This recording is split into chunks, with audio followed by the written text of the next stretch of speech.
কিয়ামতের ওই কঠিন ময়দানে 7 শ্রেণীর ব্যক্তিকে রব্বুল আলামিন তার আরশের নিচে ছায়া দিবেন।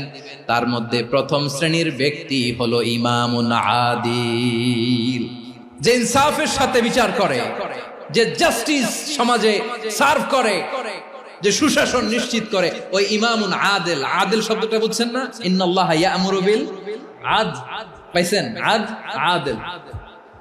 7 শ্রেণীর ব্যক্তিকে আল্লাহ তাআলা সুশীতল আরশের নিচে ছায়া দিবেন, যেদিন তার দেয়া ছায়া ছাড়া কোনো ছায়া থাকবে না। এর প্রথম হচ্ছে ইমামুন আদিল, ন্যায়পরায়ণ শাসক। চিল্লায় বলেন সুবহানাল্লাহ। আবার বিশ্বনবী বললেন, ইন্নাল মুকসিতিনা ইনদাল্লাহি আলা মানাবিরা মিন নূর আন ইয়ামিনির রহমান। কিয়ামতের দিন যারা ন্যায় পরায়ণ হিসেবে আল্লাহর সামনে দাঁড়াবে, কিয়ামতের দিন রব্বুল আলামিন তার আরশের ডান দিকে ওই ন্যায় পরায়ণ লোকদের জন্য আরশের ডান দিকে একটা নূরের